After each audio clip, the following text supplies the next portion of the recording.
Hey everyone, welcome back. ये video Korean horror mystery drama the great शमन गादोशिम की explanation का सेकंड पार्ट है।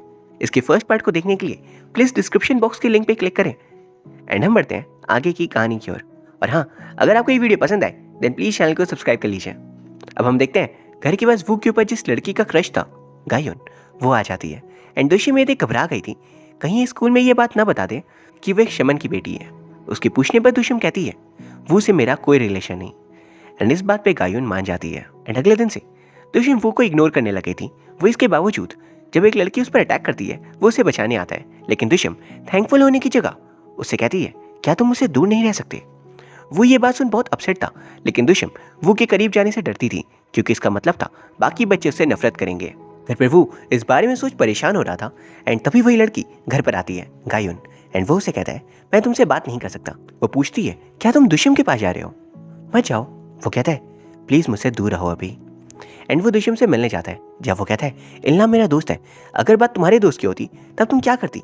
कल रिजल्ट्स है, हम क्या करेंगे अगर इल्नाम लास्ट आया तब। वो कहती है इसलिए तो मेरा कोई दोस्त नहीं, तो मुझे कोई फर्क नहीं पड़ता। अगले दिन स्कूल में गायोन ने सभी को दुष्यम की शमन की डॉटर होने वाली बात बता दी थी एंड सब उसका मजाक उड़ा रहे थे, लेकिन तभी टीचर आकर बताते हैं इस बार जो बच्चा लास्ट आया है वो है। एंड सबकी नजरें इल्नाम की तरफ थी। लोग दुष्यम से हटकर अब इल्नाम की बातें कर रहे थे कि अगली मौत उसकी होने वाली है। एंड ये जान वो और दुष्यम बहुत हैरान थे कि इल्नाम को तो उन्होंने एक्सपेक्टेड क्वेश्चंस भी दिए थे, तभी वो लास्ट कैसे आ गया। वो इल्नाम को अकेले बहुत मारता है कि तुमने ऐसा क्यों किया, एक्सपेक्टेड क्वेश्चंस की मदद से तुम आसानी से पास हो सकते थे। इस पर वो कहता है मैं चीट करना नहीं चाहता था एंड मुझे पढ़ने का दिल भी नहीं, तो क्यों पढ़ूं मैं। वो कहता है जान बचाने के लिए। एंड तभी हम देखते हैं कोई स्कूल का शख्स उस लिटिल पॉकेट बैग से इविल स्पिरिट को रिलीज कर देता है एंड वो स्पिरिट अब इल्नाम को मारने ही वाली थी।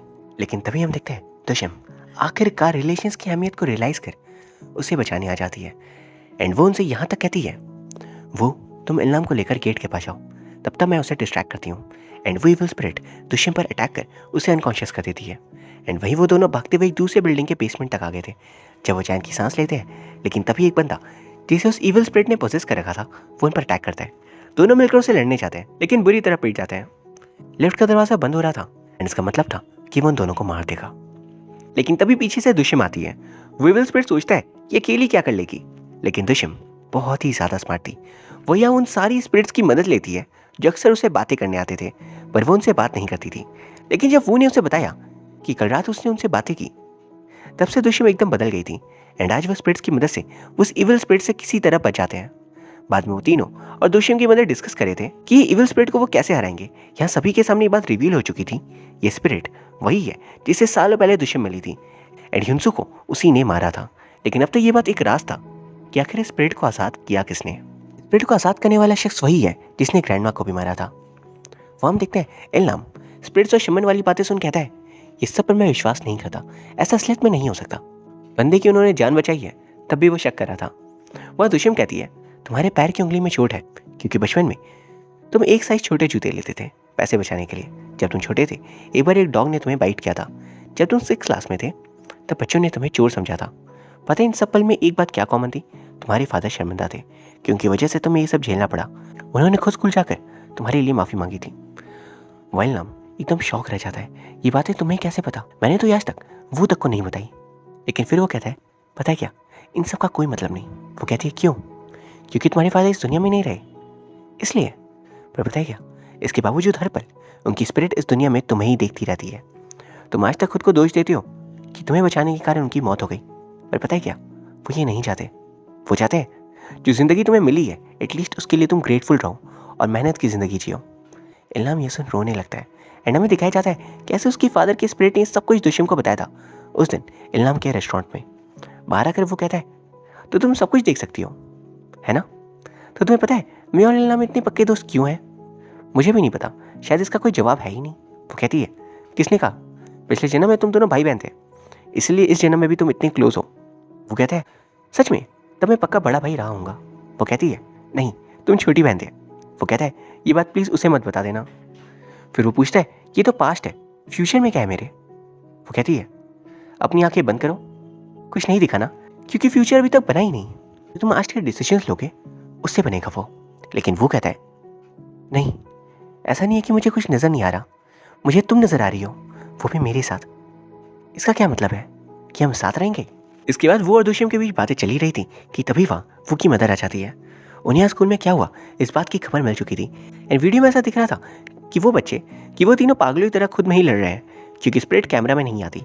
एंड इस वजह से मदर को लगता है कि वो इन शमन के साथ रहने की वजह से पागल हो रहा है। वहाँ वो दुष्यम की मदर की इंसल्ट भी करती है। एंड इससे पहले वो कुछ कह पाता दुष्यम कहती है तुम अपनी मदर के साथ जाओ। रास्ते में वो उनकी गाड़ी से उतरकर भाग जाता है। एंड वहीं हम देखते हैं इल्हाम जब अपने रेस्टोरेंट में आता है तो वहीं इविल स्प्रिट मौका देख उसे पसेस कर लेती है। इस बात का पता उन दोनों को भी चल गया था। एंड दुष्यम जानती थी कि अगर उस इविल स्प्रिट को हराना है तो उसे ग्रैंडमा की मदद चाहिए होगी। एंड तभी उसे याद आता है ग्रैंडमा का दिया एक स्पेशल एक्स जिससे बदमाश आत्माओं को हराया जाता है। इसकी मदद से वो स्कूल आकर उसे लड़ता है और वो स्पिरिट उन्हें ओवर पार कर इल्हाम को लिए ऊपरी मंजिल से नीचे कूद जाती है। एंड तभी हम देखते हैं इल्हाम मारा जाता है। वो दोनों ये देख बहुत ज़्यादा इमोशनल हो जाते हैं। एंड तभी उन्हें सामने उसकी रूह नजर आती है। वो ये देख रो पड़ता है पर तभी दुष्यम देखती है कि उसकी सांसें अब भी थोड़ी बहुत चल रही थी। वो ह्युंसू से रिक्वेस्ट करती है इल्हाम की बॉडी के अंदर आकर उसे हॉस्पिटल लेकर जाने के लिए, क्योंकि अगर ह्युंसू कुछ पल के लिए उसकी बॉडी के अंदर आ गया देन इल्हाम की बॉडी मरेगी नहीं। And actually body possession special ability वाली स्पिरिट्स ही कर सकती हैं जैसे कि ह्युंसू और वो इविल स्पिरिट। इस बीच हम देखते हैं वो इविल स्पिरिट उस इंसान के काबू से भी बाहर जा रही थी जिसने उसे आज़ाद किया था। हमें पता चलता है यह शख्स दुष्यम के घर के पास भी आ चुका है जिसे ह्युंसू ने भी देखा था, पर अब तक इसकी पहचान हमें पता नहीं चलती। वहीं अगली सीन हम देखते हैं वो की मदर ने प्रिंसिपल को कंप्लेन कर दी थी। एंड वहाँ ट्रांसफ़र की बात की जाती है दुष्यम की मदर ने पहले ही उसे कहा था ये दुनिया शमन होने की वजह से शायद उसे वैसे ट्रीट ना करे तो क्या मतलब लोगों की मदद करने का।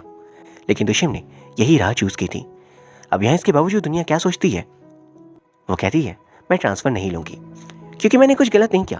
प्रिंसिपल की बोलती बंद हो गई थी ये सुनकर, इसलिए इस शर्त पर वो उसे यहाँ रुकने देते हैं कि अगर वो दोबारा इविल स्पिरिट्स वाली बातें कभी ना करें। वहाँ पर एक बात खास थी कि वो हर पल उसके साथ खड़ा था।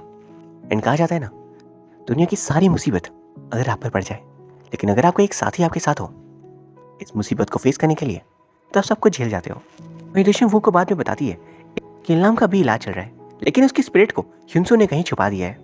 कहाँ? वो कहती है मैंने ह्युंसू को मुझे बताने से मना किया ताकि अगर वो इविल स्पिरिट मेरे अंदर भी आ जाए तभी उसे ह्युंसू का पता ना चले।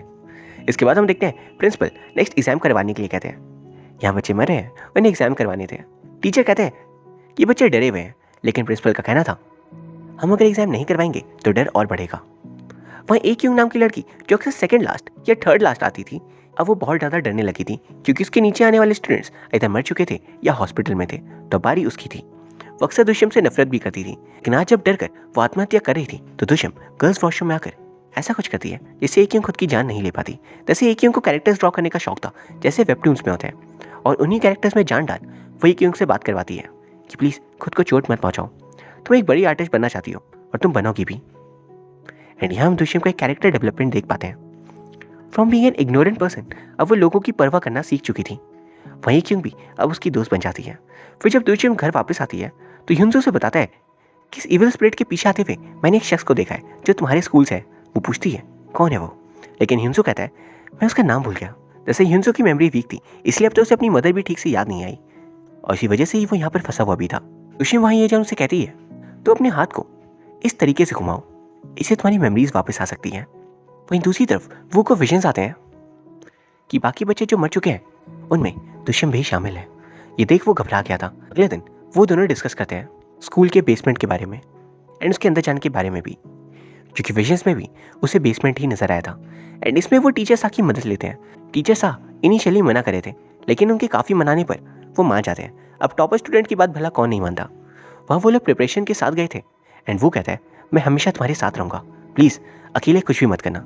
लेकिन अंदर जो था वो किसी ने भी सोचा नहीं था। आज तक जितने भी बॉटम रैंक स्टूडेंट्स को इविल स्पिरिट ने मारा था उन सब स्टूडेंट्स की रूह को वहाँ पर कैद किया गया था। एंड तभी टीचर सा पीछे से उन पर हमला करते हैं क्योंकि वो इविल स्पिरिट उनके अंदर ही थी। वहाँ हम देखते हैं ह्युंसू भी स्कूल आया था मदद के लिए एंड वहाँ वो नोटिस बोर्ड पे प्रिंसिपल की फ़ोटो देख हैरान होता है। बाद में बेसमेंट आकर वो चिल्ला कर कहता है जो शख्स इन सब के पीछे है वो प्रिंसिपल है। लेकिन तभी वो इविल स्पिरिट उसे मार देती है, फिर गायब हो जाती है। तो शिमे देख रोने लगी थी क्योंकि ह्युंसू से उसने वादा किया था उसकी मदर को साथ ढूंढने का। अब वो गुस्से में थी प्रिंसिपल को ख़त्म करने के लिए, लेकिन वो उसे शांत कर कहता है अभी ऐसा करने से कोई हमारा यकीन नहीं करेगा, हमें सोच समझ कर कुछ भी करना चाहिए। तो अगले दिन स्कूल में एग्जाम था जहाँ टीचर सा जो कि एक्चुअली में अच्छे इंसान थे, वो प्रिंसिपल से रिक्वेस्ट करते हैं एग्ज़ाम कैंसिल करवाने के लिए, क्योंकि उन्होंने बेसमेंट में जो कुछ हुआ वो देख लिया था। लेकिन प्रिंसिपल उल्टा उन्हें बुरी तरह मारते हैं एंड कहते हैं तुम्हें वही करना होगा जो मैं तुमसे कहूँगा। इस बीच बच्चे डरे हुए थे कि अगला टारगेट कौन होगा, एंड वही हम दुष्यंत और वू के बीच क्लोजनेस बढ़ता देख पाते हैं जब फाइनली दोनों एक केस शेयर करते हैं। अब अगले दिन एग्जाम था एंड दुष्यंत एक क्यों बचाने और खुद इविल स्पिरिट से लड़ने डिसाइड करती है कि वो पेपर को एक्सचेंज कर लेगी ताकि वो लास्ट आए। पर वो समझ आता है एंड अपनी गर्लफ्रेंड को खुद खतरा उठाते हुए वो कैसे ही देख पाता। इससे बंदा टीचर से कह देता है कि वो दोनों चीट करे हैं। दुष्यंत को लग रहा था मैंने पक्का गलत बंदे को किस कर दिया। वो तो इतना ज़्यादा सेल्फिश है कि बाकियों की फिक्र भी नहीं करता। वहीं क्यों रो रही थी कि वो तो गई, लेकिन रिजल्ट्स के दिन असली राज रिवील होता है। जो स्टूडेंट एक्चुअली में लास्ट आया था वो दरअसल वो है, क्योंकि उसने सारे गलत आंसर्स मार्क किए थे। अब टॉपर से बेहतर कौन ही जानता होगा कि गलत आंसर्स कौन से हैं। यानी अब इविल स्पिरिट क्लास के टॉपर के पीछे आएगी वो के। प्रिंसिपल ये बात जान कहते हैं ऐसा नहीं हो सकता, तुम पागल हो, वो टॉपर है, उसे क्यों मरवाए हम। लेकिन इविल स्पिरिट अब तो इतना स्ट्रांग हो गया था कि प्रिंसिपल के बिना कही उसे मारने चला जाता है। वही दुष्यंत वो सोचते हैं आखिर अब उन्हें क्या करना चाहिए। इस बीच हम दुष्यंत को देखते हैं जो रियलाइज करती है कि वो दिल का बहुत अच्छा है। फिर वो दोनों सोचते हैं कि अब उन्हें क्या करना चाहिए। दुष्यंत तभी याद करती है मदर ने उसे एक स्पेशल सूट बना कर दिया था जिसे दोनों पहन रहे थे, क्योंकि उस सूट को स्पेल से बनाया गया था।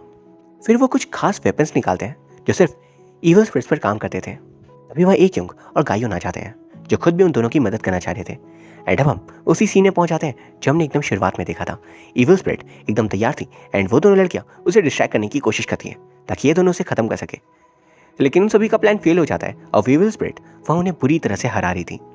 पर जब दुष्यंत और वो दोनों मिलकर एक ही स्वर में स्पेल कहते हैं तो इविल स्पिरिट वहां से कुछ पल के लिए चली जाती है। लेकिन प्रिंसिपल वहां पर आ गए थे एंड वो दुष्यंत से कहते हैं ये सब तुम्हारी वजह से हो रहा है। वो उस पर वार करने वाले थे लेकिन वो उसे बचाता है, जिस बीच वो सीढ़ियों से गिरकर बुरी तरह से इंजर्ड हो गए थे। वहाँ वो बार बार कह रहे थे मैं बुरा नहीं हूँ, मेरी कोशिश की वजह से ही ये स्कूल आज नंबर 1 बना है।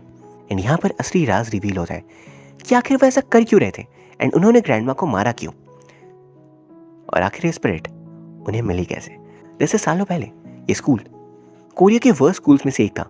यहाँ के सारे बच्चे पढ़ाई में बहुत ही बुरे थे। लोग हमेशा स्कूल का मजाक उड़ाते थे, खासकर यहाँ के प्रिंसिपल का यानी क्यों का। अपनी पुअर रैंकिंग देखकर वो डिसाइड करते हैं उन्हें ये सब कुछ बदलना है। इसलिए वो सारी चीज़ों के बारे में स्टडी करना शुरू करते हैं जब उनका इंटरेस्ट इविल स्पिरिट्स की बातों में जाता है। एंड एक दिन वही इविल स्पिरिट उन्हें आकर कहती है तुम मेरे इस्तेमाल से अपने सारे सपने को पूरा कर सकते हो, पर इसके बदले तुम्हें उस लेडी को मारना होगा क्योंकि मैं उन्हें नहीं मार सकता। वो बिल्कुल ऐसे ही करते हैं एंड तब से वो इविल स्पिरिट उनके कब्जे में थी एंड वहाँ पर वो लास्ट टाइम स्टूडेंट्स को उसकी मदद से मरवा देते थे। वो बच्चों को ये बताना चाहते थे कि सर्वाइवल के लिए सभी को बेस्ट पॉसिबल मार्क्स लाने होंगे। इसी वजह से ह्युनसू और बाकी सभी की मौत हुई थी। प्रिंसिपल ने स्कूल को नंबर 1 तो बना दिया। वहाँ पर दुष्यंत उनसे कहती है आपने स्कूल को नंबर 1 तो बना दिया, लेकिन यहाँ के बच्चों का क्या, जिन्हें आपने मारा उनका क्या स्कूल का नंबर 1 बनाना उन बच्चों की जान से ज़्यादा ज़रूरी था। दूसरी तरफ टेरेस पे हम देखते हैं इविल स्पिरिट ने गाय उनको पोजेस कर बिल्डिंग से गिराने वाली थी, जबकि बंदी फर्स्ट आई थी। उसे बचाने वो जाता है तो स्पिरिट वहाँ उसे ही पोजेस कर लेती है। वो कहता है क्या मैं मरने वाला हूँ, दुष्यंत कहती है नहीं। एंड तभी बाकी दोनों उसे पकड़ती हैं एंड वहाँ पर दुष्यंत स्पेल्स को रीड करती है, लेकिन वो स्पिरिट बहुत ज़्यादा स्ट्रांग थी तो वो सभी हार जाते हैं। तभी अचानक वहाँ ग्रैंडमा की स्पिरिट खुद आकर उन दोनों की मदद करती है एंड सभी मिलकर उस स्पिरिट को हमेशा के लिए कैद कर देते हैं। वहाँ ग्रैंडमा उसे कहती है मैंने कहा था ना ये बच्चे हमारा कल है, तुम इन्हें नहीं हरा पाओगे। इसके बाद हम देखते हैं प्रिंसिपल की भी वहाँ मौत हो चुकी थी एंड अब सब कुछ बिल्कुल पहले जैसा हो चुका था। बहुत जल्दी लोगों ने प्रिंसिपल की मौत को भुला दिया था। एनएलएम अब ठीक हो चुका था। उसकी स्पिरिट एक्चुअली ग्रेव के पास थी जहाँ से उसे वो लोग ले आते हैं। एंड ह्युनसू अब अपनी मदर को याद कर उनसे मिलने जा चुका था एंड वही दुष्यंत अब शायद अपने घर से मूव आउट हो रही थी। जब वो उसे साथ रहने के लिए पूछता है वो कहती है तुमने सोचा तुम आगे क्या करोगे। वो कहता है तुम ही बता दो। वो कहती है जैसा मैं देख पा रही हूँ तुम बेस्ट कॉलेज जाओगे, वहाँ टॉप करके एक बेस्ट जॉब, और फिर प्यारी सी लड़की से तुम शादी करोगे एंड लाइफ एकदम सेट। वो कहता है ये तो आम जिंदगी हुई, मुझे तुम्हारे साथ रहना है एंड बिल्कुल अलग लाइफ जीनी है, यानी कि भूतों को पकड़ने वाली। और उनकी बातों के साथ ही ये कहानी खत्म हो जाती है। इस कहानी की सबसे बड़ी खासियत थी इसके दोनों ही लीड कैरेक्टर्स जिनके बीच की बॉन्डिंग बहुत ही प्यारी थी। उम्मीद करता हूँ आपको ये कहानी पसंद आई होगी। अगर हाँ, देन प्लीज़ वीडियो को लाइक कर दीजिए एंड चैनल को सब्सक्राइब भी। Thank you very much for watching. See you soon.